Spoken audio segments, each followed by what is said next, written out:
Ooh, that looks tasty. Rage, blow, till you have drenched your steeples, drowned the cocks. You sulphurous and thought-executing fires, vaunt couriers to oak-cleaving thunderbolts. Woe, destruction, ruin, and decay.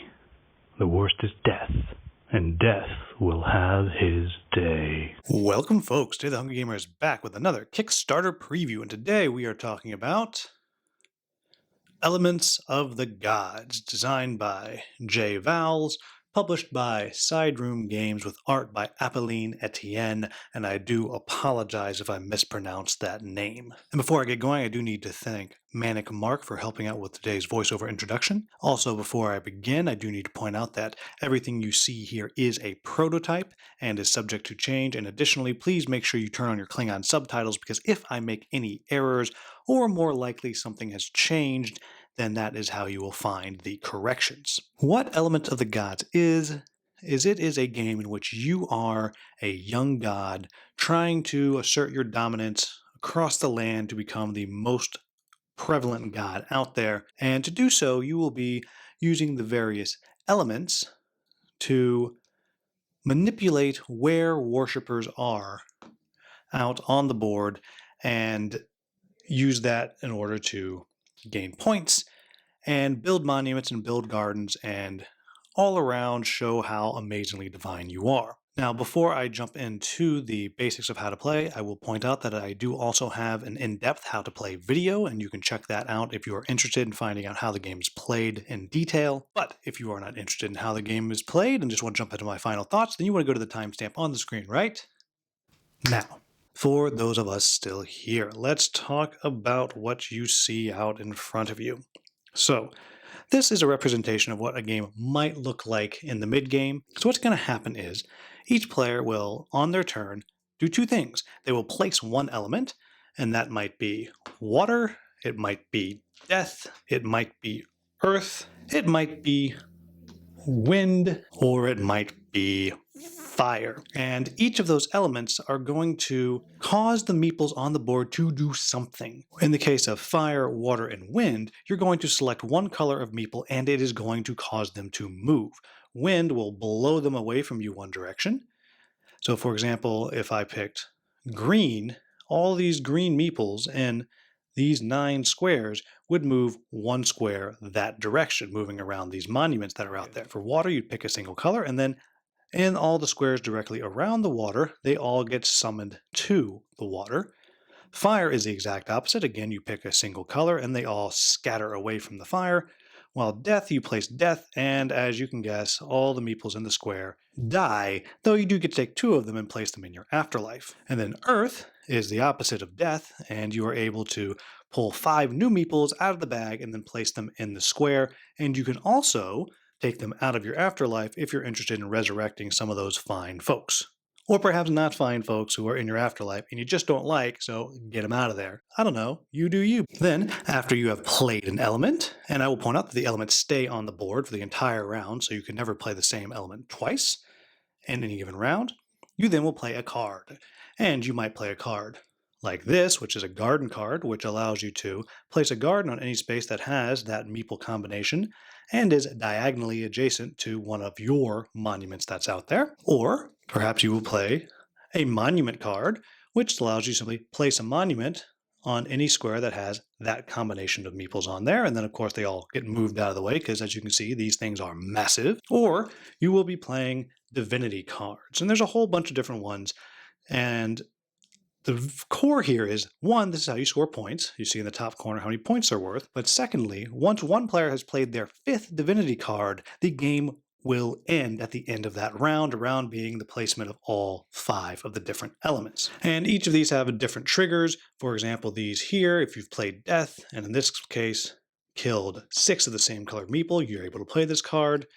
There's some that have to do with having certain color meeples in a garden next to a monument, and then you get to bring one of them to your afterlife. Or perhaps it is simply having certain colored meeples next to your monument, and again, bringing someone to your afterlife. However, that is not all. You will also be doing scoring based off of the bottoms of these cards. And there will also be 3 of these cards out at the beginning of the game for everyone to see, but you're also going to be scoring any cards that are left over in your hand at the end of the game. And they each score differently. For example, this one will get you 3 points for every green meeple in your afterlife.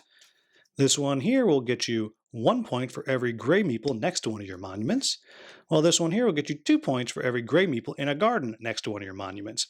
And as you can see, there's a bunch of different varieties on these 3 themes here, which means as you're holding these cards in your hand, you are slowly trying to figure out the best way to earn yourself points in the end game, as well as finding ways to put the different monuments and gardens out onto the board as you're playing. Then, after you have played a card, you draw a card from any of the 3 different decks to fill your hand back up to 5. The only other thing I need to say is if for some reason you cannot play or do not want to play a card, then you must discard at least 1 card, though you can discard more, and draw back up to 5. At the end of the round in which one player has played their 5th divinity card, you simply go through all of the in-game scoring, which again is the bottoms of the 3 cards that are already out, and then the bottoms of every divinity card in your hand. Whoever has the most points is the winner. Hooray for you, you are now a better god than all those other fools. So, what do I like about this game? First off, there's not a lot of rules.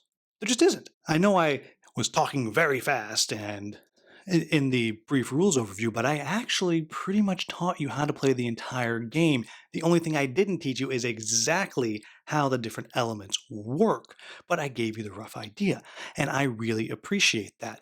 It's not a hard game to learn, but it is a hard game to be particularly good at, and the reason why is these elements, though they are relatively simple in what they do, they change the board so drastically much every single time you play one. And it can be hard to know when I do this, this is going to have lasting repercussions, not only for my turn this turn, but down the road. And so in some ways, it's a little bit chess-like as you're trying to plan to set yourself up for 2, 3, 4 turns down the road so you can make a big splash and play one of these divinity cards and get big points. And I think that is really, really clever. Along with that, I like how the elements work. Again, they are all very, very simple, but they all do something drastically different. And again, I just think that is fantastic because it's not hard to figure out what's going on, but again, it's hard to master. And that is wonderful.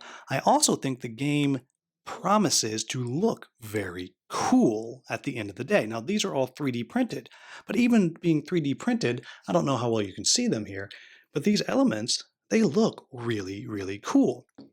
The monuments here, they look all right, but I think when they're not just 3D printed, they will look significantly better, especially if you start to get a little bit of shading or something on them. And I will point out that all the different monuments for each different color do look different beyond just being a different color, and I do appreciate that. I also like the way these gardens work, that they're very simple, but they're pretty. That they are attractive little gardens that look a bit different. Of course, I picked 2 of the same one there, but you get the idea. And it looks nice. And I think with the full production, the components could be fantastic. I don't know, again, just a prototype. But I think what I appreciate, well, there's 2 things I appreciate the most. What I appreciate the most is that my wife really enjoys this game. And when I told her I was sending it on to somebody else, to another reviewer, she actively got upset and asked me to get in touch with Dustin, the publisher, and ask if we could keep the game for one more weekend so she could play it a few more times. Now, my wife usually humors me and plays whatever game I need to review with me whenever I ask, but there's only a few games out there that she really enjoys, and this is one of them. So I really like that. So that's the most. But beyond that, what I appreciate the most is, which I've already talked about, is just how far-reaching every move you make is. There is something so incredibly delightful about playing wind and blowing the purple meeples all the way across the board, and then 3 turns later, you are able to suddenly drop death and take out a whole bunch of purple meeples, and then throw down a divinity card and get a bunch of points. It is so satisfying to see your plan come to fruition down the road. And it is also extremely satisfying to be able to simply drop down an element and quickly move a few things somewhere, and then suddenly, boom, you have exactly what you need, and boom, you're throwing down a divinity card. Every time you play a card, it is satisfying, and that is fun. Now, what are my quibbles about the game? And now, most of my quibbles with the game come by way of just being a warning. The first one is this game is ripe for analysis paralysis. It is super easy to sit there, especially when you have all 5 of the elements out there waiting for you to choose one, to just sit and stare and try to figure out, well, if I do this, it'll do this. But wait a minute, if I just put that water one space over, it'll do this, and that changes this. And the next turn, I can get this one. And then if my opponent plays wind after I do that, and they do it, and it can just be a never ending cycle.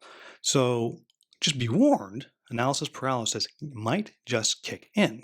And then the second thing that I will also allude to, not only is analysis paralysis a risk for this game, but what I've already mentioned as every single thing that you do has far-reaching consequences. Every single thing you do has far-reaching consequences, and it can be a challenge to manipulate the board and manipulate the worshippers out there in a way that is particularly satisfying to you, because it is pretty easy to make a mistake and totally shoot yourself in the foot. And then the last quibble that I have with the game is one that I'm hoping shows up as a stretch goal or something. I wish that there were, and I'm going to say player boards. That's not really the right word, because it does come with these player boards here that summarize your turn and tell you what all the elements do, and this is really well done. But I wish there was on the player board or next to the player board something to represent your afterlife. That would be fantastic, because currently when meeples come to your afterlife, you just toss them over off the board next to your stuff, and that's just not quite as satisfying. But that's it. I think if you are looking for a brain burner game that is very easy to teach, very easy to learn, but has a ton of, and when I say a ton, I mean a ton of strategy baked into it, then this is a game for you. I will say that I have only played this game at the solo and 2-player variants due to the pandemic, but I do expect at max player count, this is probably a game that is longer than you might want it to be. I'm guessing this game is going to shine at 2 and 3 players.